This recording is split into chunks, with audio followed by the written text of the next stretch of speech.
पृष्ठ अलाउद्दीन खिलजी के निम्नलिखित विजयों को कालक्रमानुसार व्यवस्थित कीजिए। यानी कि अलाउद्दीन खिलजी ने सबसे पहले किन किन के ऊपर विजय की थी, तो वो क्या है, इसमें हम देखेंगे कि सबसे पहले किसके ऊपर विजय की थी, फिर किसके ऊपर विजय की थी और फिर किसके ऊपर विजय की थी। इसमें यही पूछा गया है, तो ये कूट दिए गए हैं। पहला ऑप्शन है रणथंभौर, बी ऑप्शन है जालोर, और तीसरा जो ऑप्शन है वो है सिवाना, और डी ऑप्शन क्या है, चित्तौड़गढ़।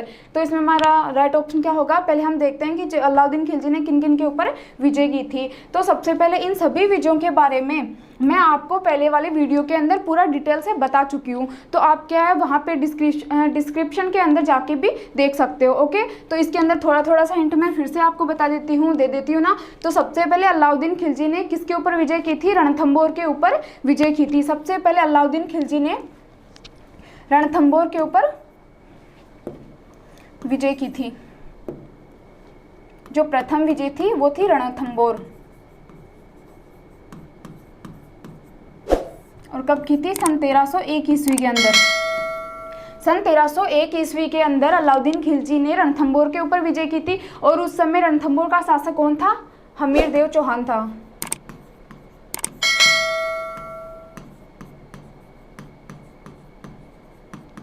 उस समय जो रणथंभौर का शासक था वो हमीर देव चौहान था। मैंने आपको बताया था कि जब अलाउद्दीन खिलजी ने इसने रणथंभौर के ऊपर आक्रमण क्यों किया था, जो अलाउद्दीन खिलजी का विद्रोही सेनापति था, ठीक है, मोहम्मद शाह है, अलाउद्दीन खिलजी का जो विद्रोही सेनापति था, उसने क्या है अपनी रक्षार्थ हेतु हमीरदेव चौहान के दरबार में गया अपना रक्षार्थ हेतु, ठीक है। तो हमीरदेव चौहान ने उसकी रक्षा के लिए अलाउद्दीन खिलजी के साथ युद्ध किया सन 1301 ईस्वी में, और क्या है उस युद्ध में वीरगति को प्राप्त हो गए। तो मैंने आपको बताया था हमीरदेव चौहान है वो किसके लिए प्रसिद्ध हुए हैं, अपनी हट और शरणागत की रक्षा के लिए प्रसिद्ध हुए हैं। तो इसने शरणागत की रक्षा के लिए अलाउद्दीन खिलजी के साथ युद्ध किया था, और युद्ध में क्या है वीरगति को प्राप्त हो गए।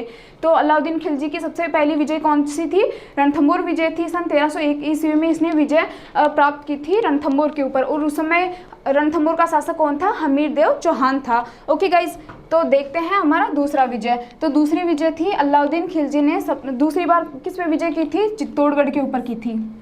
चित्तौड़गढ़ के ऊपर इसने दूसरी विजय प्राप्त की थी।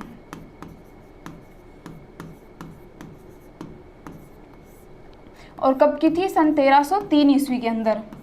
सन 1303 ईस्वी में अलाउद्दीन खिलजी ने चित्तौड़ के ऊपर विजय प्राप्त की थी, और उस समय चित्तौड़ का शासक कौन था, राव रतन सिंह था, जो समर सिंह का पुत्र था।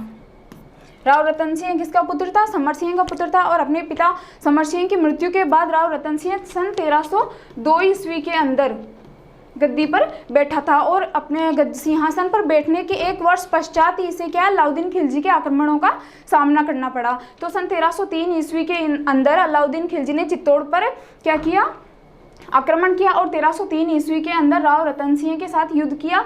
तो राव रतन सिंह वो इस युद्ध के अंदर क्या है वीरगति को प्राप्त हो गए, ठीक है। और ये जो युद्ध माना जाता है इसका जो विषय है वो किस उपलक्ष्य में इसने अलाउद्दीन खिलजी ने चित्तौड़ के ऊपर आक्रमण किया था, वो बताया जाता है कि राव रतन सिंह की जो सुंदर पत्नी थी पद्मावत, ठीक है, तो पद्मिनी को पाने की लालसा में अलाउद्दीन खिलजी ने चित्तौड़ के ऊपर आक्रमण किया, और सन 1303 ईस्वी के अंदर क्या है विजय प्राप्त की। फिर चित्तौड़ पर आक्रमण करने के बाद इसने क्या किया, चित्तौड़ के ऊपर अधिकार कर लिया। राव रतन सिंह की क्या है, राव रतन सिंह इस युद्ध में मारे गए, ठीक है, और इसने चित्तौड़ पर अधिकार कर लिया, और अपने पुत्र खिज्र खां को यहाँ का शासक बनाया। फिर चित्तौड़ का नाम बदलकर क्या रख दिया गया, खिजराबाद रख दिया गया। इसने चित्तौड़ का नाम बदलकर क्या रखा, खिजराबाद रखा। तो पहली विजय थी रणथंभौर के ऊपर सन 1301 ईस्वी में, हमीरदेव चौहान उस समय शासक थे रणथंभौर के। फिर दूसरी विजय थी चित्तौड़गढ़ के ऊपर, उस समय शासक कौन थे, राव रतन सिंह थे, और रतन सिंह इस युद्ध में वीरगति को प्राप्त हो गए। सन 1303 ईस्वी में यह युद्ध हुआ था, और इस युद्ध किस उपलक्ष्य में ये युद्ध किया गया था, रानी पद्मिनी को पाने की लालसा में ये युद्ध किया गया था। फिर चित्तौड़ पर अधिकार करने के बाद अलाउद्दीन खिलजी ने अपने पुत्र खिज्र खां को यहाँ का शासक बनाया, और चित्तौड़ का नाम बदलकर क्या रख दिया गया, खिजराबाद रख दिया गया। ओके गाइज, अब देखते हैं तीसरी विजय, ठीक है। अलाउद्दीन खिलजी ने तीसरी विजय कौन से राज्य के ऊपर की थी, तो ये हमारे तीसरी विजय होगी फिर सिवाना के ऊपर, ठीक है। तीसरी विजय किसके ऊपर थी, सिवाना दुर्ग के ऊपर। तो अलाउद्दीन खिलजी ने कमालुद्दीन गुर्ग के नेतृत्व में सिवाना के ऊपर क्या है सेना भेजी, ठीक है, तो तीसरी विजय क्या लिखे हैं, सिवाना,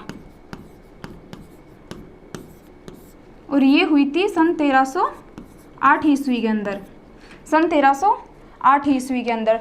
तो अलाउद्दीन खिलजी ने कमालुद्दीन गुर्ग के नेतृत्व में सेना भेजी, सिवाना दुर्ग पे आक्रमण करवाया, और क्या है, कमालुद्दीन गुर्ग ने अपनी कूटनीति अपनाते हुए सिवाना दुर्ग के ऊपर अधिकार कर लिया। फिर सिवाना दुर्ग का नाम क्या रख दिया गया, इस पे अलाउद्दीन खिलजी का अधिकार हो गया। और उस समय सिवाना दुर्ग के जो शासक थे वो थे सातल देव।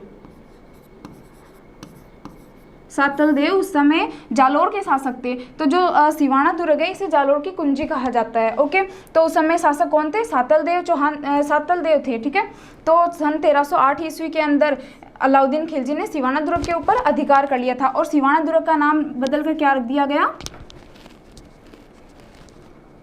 खेराबाद। इसका नाम बदल कर क्या रखा, सिवाना दुर्ग का खेराबाद रख दिया गया। ओके गाइस, अभी देखते हैं फोर्थ विजय। तो फोर्थ विजय कौन सी है, जालोर के ऊपर। अलाउद्दीन खिलजी की जो चतुर्थ विजय थी वो थी जालोर के ऊपर, सन 1311 ईस्वी के अंदर। सन 1311 ईस्वी के अंदर इसकी विजय थी जालोर के ऊपर, और उस समय जालोर का शासक था सातल देव।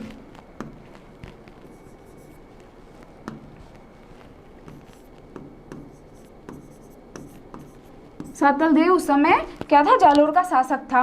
तो जो सिवाना है इसको जालोर की कुंजी कहा जाता है। तो जालोर को क्या कहा गया, ताला। ठीक है, तो जब कुंजी इसने प्राप्त कर ली तो क्या है, ताला तो खुलना ही था ना। तो फिर इसने क्या है, सन 1311 ईस्वी के अंदर जालोर दुर्ग के ऊपर अधिकार कर लिया, और उस समय जालोर का शासक था सातल देव चौहान। ओके गाइस, तो क्लियर हुआ। सबसे पहले विजय कहाँ पे थी, रणथंभौर के ऊपर थी, सन 1301 ईस्वी के अंदर, और उस समय रणथंभौर का जो शासक था वो कौन था, हमीरदेव चौहान था। ठीक है, और ये जो युद्ध हुआ था वो किसके उपलक्ष्य में हुआ था, जो अलाउद्दीन खिलजी का विद्रोही सेनापति था उसके रक्षार्थ हेतु हमीरदेव चौहान को क्या है, अलाउद्दीन खिलजी के साथ युद्ध करना पड़ा, और युद्ध में वीरगति को प्राप्त हो गए थे। ठीक है, फिर जो सेकंड विजय थी वो थी चित्तौड़ के ऊपर। अलाउद्दीन खिलजी ने चित्तौड़ के ऊपर आक्रमण किया था, और किसके उपलक्ष्य में किया था, रानी पद्मिनी को पाने की लालसा में अलाउद्दीन खिलजी ने चित्तौड़ के ऊपर आक्रमण किया था, और ऐसा माना जाता है इसने 8 महीने तक घेरा डाल के रखा था। फिर इसने सन 1303 ईस्वी के अंदर अंत में क्या है, इसको विजय प्राप्त हो गई। ठीक है, और राव रतन सिंह वो वीरगति को प्राप्त हो गए थे। ठीक है, और 1303 ईस्वी के अंदर राव रतन सिंह वो अपने पिता समर सिंह की मृत्यु के पश्चात गद्दी के ऊपर बैठे थे। ठीक है गाइस, फिर जो तीसरी विजय थी वो थी सिवाना के ऊपर। सिवाना के ऊपर सन 1308 ईस्वी के अंदर अलाउद्दीन खिलजी ने क्या है, विजय प्राप्त की थी। किसके नेतृत्व में, कमालुद्दीन गुर्ग के नेतृत्व में इसने सेना भेजी थी, और सिवाना दुर्ग के ऊपर अपनी कूटनीति को अपनाते हुए, इसको मैंने डिटेल से पहले वाले वीडियो में हम डिस्कस कर चुके हैं। ठीक है, चौहान वंश से संबंधित जो हमारा वीडियो है तो वहाँ पे आप डिटेल से देख सकते हो। सो गाइज, इसके अंदर मैं जो मेन पॉइंट है वो बता रही हूँ। ठीक है, तो 1308 ईस्वी के अंदर उसने क्या है, अलाउद्दीन खिलजी ने सिवाना के ऊपर विजय प्राप्त की थी, और उस समय वहाँ का शासक था सातल देव चौहान, और सिवाना दुर्ग को जालोर की कुंजी भी कहा जाता है। तो सिवाना को दुर्ग को जीतने के बाद उसने क्या है, जालोर दुर्ग को भी विजय कर लिया। ठीक है, जालोर के ऊपर सन 1311 ईस्वी के अंदर इसने क्या है, अपनी विजय पताका फहराई। उस समय वहाँ का शासक भी कौन था, सातल देव चौहान था।